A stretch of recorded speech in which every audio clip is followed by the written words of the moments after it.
Então, dando sequência, pessoal, a nossa aula 1, eu achei que seria legal, né, eu trazer para vocês como uma aula complementar como que funciona a microscopia, né, que permite com que a gente hoje, né, veja o átomo de forma mais próxima do que é possível, tá?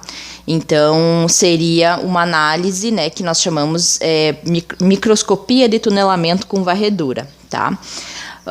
Aqui, ó, vocês têm uma imagem do grafeno, né, por esse tipo de microscopia. Então, o grafeno, ele é um material que ele é feito somente de carbono, e a gente, por essa imagem, a gente consegue determinar, né, por esses pontinhos aqui brancos, exatamente onde estão localizados os átomos de carbono, né?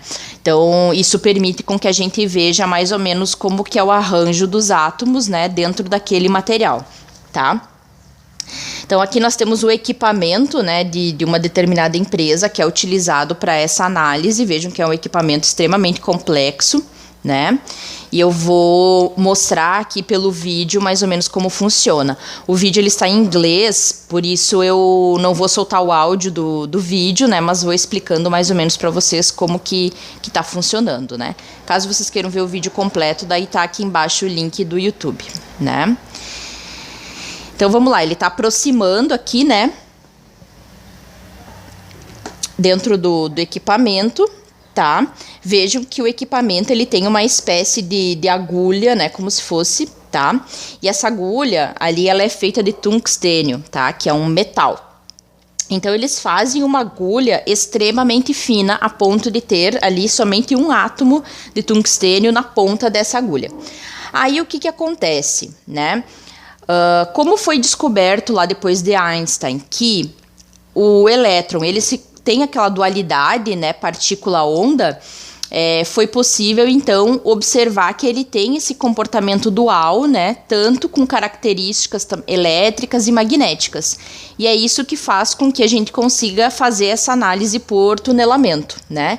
Então, aqui, o que o equipamento está fazendo? Olha, eles têm um material que tem vários átomos, tá?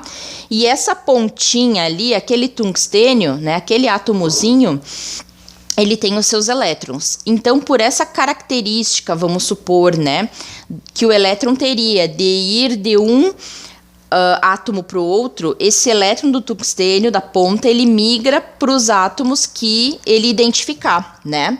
Então, na verdade, ele acaba gerando, ó, quando passa a agulha, ele gera uma corrente elétrica bem pequena, né? Um pulso de corrente entre quem? Entre o sensor, né?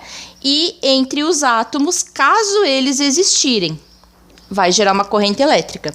E aí, vejam só, nós temos os picos de corrente quando os átomos existem, e nós temos aqui regiões, né, que são de baixa interação elétrica, que é onde seriam os espaços vazios, né? Então, é assim que eles descobrem aonde está o átomo e aonde que não tem nada, né? Que tem um vazio, digamos assim, tá? Aqui, nesse caso, seria átomos de cobre, né? É o que ele diz ali, tá? Então, é um material que seria cobre quase puro, né?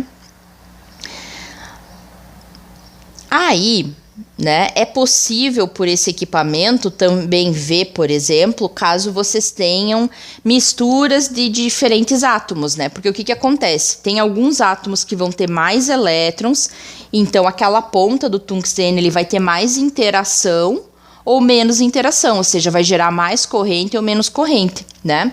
Então, por causa disso, a gente consegue ver, por exemplo, também as regiões, né, que estão com menos interação ou mais interação, né?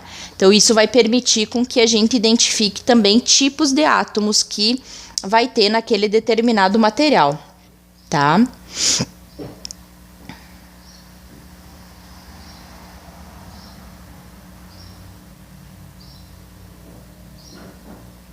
Olha, aqui, inclusive, lá em materiais, ó, a gente vê os defeitos, né? Então, aqui, ó, inclusive, a gente consegue ver defeitos. Então, assim, tudo era para ser cobre, mas, de repente, o negócio está vazio. Então, a gente sabe que ali teve um defeito pontual, né? Aqui, ó, a gente consegue ver essa questão de ter, né, digamos, mais do que um tipo de material. Então, a gente tem cobalto e cobre. Então, esses mais altos aqui, essas regiões, são aquelas ricas em cobalto, e as mais para dentro lá são as ricas em cobre, né? Então, a gente também consegue ver por causa dessa interação ali, essa corrente elétrica que vai gerar com o sensor, esses diferentes tipos, né, de grupos de átomo, tá? Por esse equipamento, está sendo possível também eu mudar a posição de um único átomo, tá? É um processo bastante difícil. Então, aqui ele simula, né, eu pegando um átomo ali da minha estrutura e movimentando ele, né? Claro, uma certa distância pequena, né?